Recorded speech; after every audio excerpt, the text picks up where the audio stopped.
নমস্কার বন্ধুরা, তোমরা সবাই কেমন আছো? আমি মঞ্জু নিয়ে চলে এসেছি তোমাদের ঠাকুরনগরের মেলার মাঠে। হ্যাঁ, মেলা মেলা মেলা চলে এসেছি, কিন্তু মেলা আর কিন্তু বেশি দিন বাকি নেই, আর কিন্তু এক সপ্তাহও বাকি নেই। এই শনিবার 2024 6 তারিখ, ইংলিশের 6 তারিখ আর বাংলার 23 তারিখ কিন্তু আমাদের ঠাকুরনগর ঠাকুরবাড়ির পূর্ণ স্নান। তো আজকে তোমাদের আমি নিয়ে আসছি ঠাকুরনগর ঠাকুরবাড়ির দর্শন করাতে। আর এখন কি অবস্থা চলছে মেলার মাঠে সেটা আমিও দেখব আর তোমাদের সাথে কিন্তু শেয়ার করব। তোমরা কিন্তু ভিডিওটা স্কিপ না করে আমার সাথে তোমরা থাকো আর পুরো দেখতে থাকো। আর এইসব রাস্তা কিন্তু পুরোই ভরাট থাকে, কাদায় কাদা মাখা থাকে, দলে দল থাকে। হ্যাঁ, ডাঙ্কার আওয়াজটা শুনে তোমাদের মনের মধ্যে অনেক নাচন কোদন হচ্ছে আমার মতো, আর আমারও তো খুব খুব ভালো লাগছে এখানে এসে। তো চলো মেলার মাঠটা আগে একটু দর্শন করে নিই, তারপরে কামনা সাগরের দিকে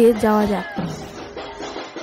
এতদিন আমার অনেক বন্ধুরাই আমাকে জিজ্ঞাসা করেছে আমার বাড়ি কোথায়। হ্যাঁ, আমার বাড়ি কিন্তু ঠাকুরনগর ঠাকুরবাড়ির আশপাশে। তোমরা যারা ঠাকুরনগর আসবে নিশ্চয়ই আমার বাড়িতে আসবেই কিন্তু। আর আমিও কিন্তু স্নানের দিন চলে আসব এই মাঠে, সকলের সাথে দেখা হবে। তো চলো, এইখানে কিন্তু এই বছর দুটো নাগরদোলা নিয়ে চলে এসছে। এখানে আছে ডিস্কো গাড়ি, এখানে আছে কত ধরনের ওই ট্রেন, কত কত কত কিছু, যেগুলো আমি নামও উচ্চারণ করতে পারি না, কিন্তু খুব খুব ভয়ঙ্কর জিনিস। এগুলোতে চড়তে আমি খুবই ভয় পাই। তো ছেলে আর বরকে নিয়ে কিন্তু আজকে দর্শনে চলে এসেছি। স্নানের দিন তো আসবই, কিন্তু আজকে কি চলছে মেলার মাঠে সেটাই কিন্তু তোমাদের সাথে শেয়ার করার জন্য চলে এসেছি। এখন দেখো, এই যে ঠাটা পড়া রোদ্রের মধ্যে সব মানুষগুলো কিন্তু এত এত কষ্ট করে তোমাদের আসার কারণেই কিন্তু এত আয়োজন করছে। আর এখানে দেখতে পাচ্ছ আমি কিন্তু এখন গুরুচাঁদের মন্দির পেরিয়ে চলে এসেছি শ্রী শ্রী হরিচাঁদ ঠাকুরের মন্দিরের সামনে। আর সামনে আছে মঠ মন্দির। এখানে আমি এসেই প্রথমেই দেখে নিলাম যে এখানে কিন্তু মিষ্টি বানানো হচ্ছে গরম গরম। তারপরে এখানে কিন্তু এসে দেখলাম প্রচুর মানুষের দর্শন করতে এখনোই কিন্তু চলে এসছে অনেক দূর দূরান্ত থেকে। এখানে কিন্তু অনেক দিন থেকে মানুষ কিন্তু স্নানের জন্য অপেক্ষা করছে, পূর্ণ স্নানের জন্য। এই হচ্ছে আমাদের শ্রী শ্রী হরিচাঁদ ঠাকুরের মন্দির। আমি চলে গেলাম মঠ মন্দিরের ভিতরে। এখানেই কিন্তু দূর দূরান্ত থেকে যারা আসে তারা কিন্তু এখানেই আশ্রয় নেয়, এই ছায়া জায়গাটিতে মঠ মন্দিরে। এত গরম এত গরম, আমি কিন্তু এখন একটা মালাই খেয়ে নিচ্ছে। আর এখানে যে দোকানপাটগুলো বসবে সেইগুলো কিন্তু এখন চলেই এসছে, যেহেতু এই শনিবারেই হতে চলেছে পূর্ণ স্নান ঠাকুরনগর ঠাকুরবাড়ি। হ্যাঁ, বাংলাদেশে কিন্তু ওরাকান্দি জন্ম নিয়েছিলেন আমাদের শ্রী শ্রী হরিচাঁদ ঠাকুর। ওখানেও কিন্তু এই দিনেই অনুষ্ঠান হয়েছে। আর এখানেও যেহেতু হরিচাঁদ ঠাকুরের বংশধর ঠাকুরনগরে চলে এসেছে, তাই ঠাকুরনগরেই প্রতিষ্ঠা হয়েছিলেন এই মন্দির। আর আমার কার সাথে দেখা হয়ে গেল সেটাই তোমরা দেখো।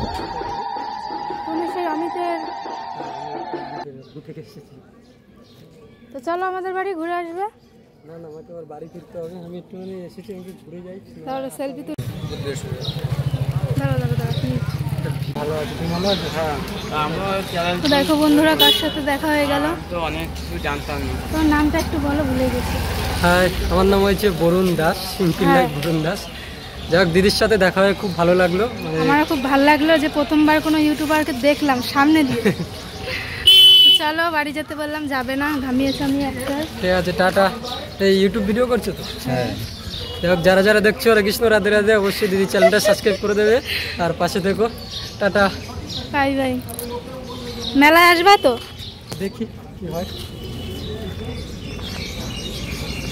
তোমার কোনটা ছিল ভুলে গেছি। তা বরুণ ভাইয়ের সাথে দেখায় খুব ভালো লাগছে। সামনে দিয়ে কোনো ইউটিউবারকে দেখলাম, খুব খুশি হলাম। আর যারা মেলায় আসবা তারা বাথরুম খোঁজার কোনো দরকার নেই। এই যে দেখো স্নান করার উল্টো দিকটা, আর এই যে হচ্ছে শৌচালয়। সবাই এখানে এসো, কিন্তু আমি অবশ্যই আসবো কারণ আমার ঘন ঘন পাই। তো তোমরা দেখতেই পেলে আমার কার সাথে দেখা হলো। হ্যাঁ, অমিতের সাথে যে ছিল বরুণ, তার সাথেই কিন্তু দেখা হয়েছে। আর অমিতের কথা কিন্তু খুব খুব মনে পড়ে গেল ওকে দেখে, আর সামনে থেকে দেখে কিন্তু খুবই ভালো লেগেছে। আর এখানে কিন্তু আমি খেয়ে নিচ্ছি একটুখানি মালাই, কারণ কি প্রচুর গরম। আমি তো এটাই চাই যে স্নানের দিন যেন হালকা হালকা বৃষ্টির ফোঁটা পড়ে, না হলে এই গরমে যে মানুষ কি করবে। এমনিতেই একা একা এসছি তাই এত গরম, আর যখন অনেক মানুষ হবে হাজার হাজার তখন না কি না হয়।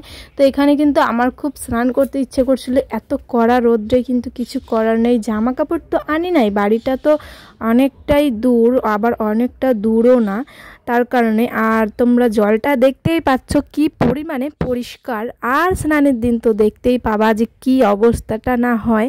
তবুও মনে চায় যে স্নান করি। তো কয় বছর ধরে, আমার অনেক বছর ধরেই স্নান করা হয় না, দেখি ঠাকুরের ইচ্ছা এই বছরটা কি হয়। তো এখানে কিন্তু ভিডিও করতে চলে এসছে, আর এখানে ওর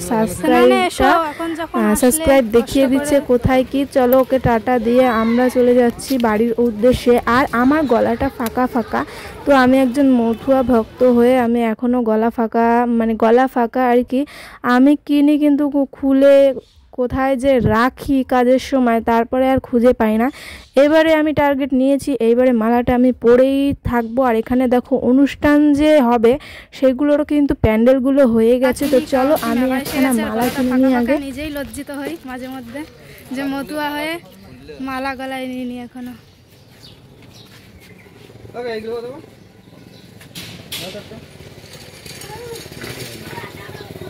কোনগুলোর কথা বলা না, তো বড় না। তো কত বড় তোমার? কত কত? 75? এইটা ওটা 50, এই যে 60। এই তো তোমরা কি ভাবছো যে এটা কিসের মালা? এটা কিন্তু আইচার মালা। হ্যাঁ, আমাদের এই চারালের মথুয়া ভক্তদের জন্যই রয়েছে কিন্তু এই আইচার মালা। আর আমি যেহেতু একটা মথুয়া ভক্ত, তাই আমি পরে নেব আজকে আইচার মালা। আর আমি ভাবলাম কি স্নানের দিন একেবারে স্নান করে মালাটা পরবো, কিন্তু ভাবলাম আজকে যেহেতু আমি ঠাকুরবাড়ি এসছি, কবে কখন পরবো, তার কারণে আমি চলে এসেছি গুরুচাঁদ ঠাকুরের মন্দিরে, যেখানে আমি কিন্তু আমার ছেলে সন্তানকে এখান দিয়ে কিন্তু মানসিক করে পেয়েছিলাম। তো আমি একটুখানি এখানে নমস্কার করে নিচ্ছি আর মালাটা পরবো। আমার মনের কামনাগুলো এখানের থেকে পূর্ণ হয়, তাই আমি এখানে আমার সুখ দুঃখগুলোকে জানিয়ে যাই। তো আমি কিন্তু এখন চলে এসেছি শ্রী শ্রী হরিচাঁদ ঠাকুরের মন্দিরে, আর এখানে এসে আমি একটু নমস্কার করে এখন কিন্তু আমি আইচার মালাটাকে গলায় পরে নেব। আর আমি আমার শ্রী শ্রী হরিচাঁদ ঠাকুরের বন্দনাটা কিন্তু এখানেই করে নেব, আর বন্দনাটা করেই কিন্তু আমি মালাটাকে পরে নেব।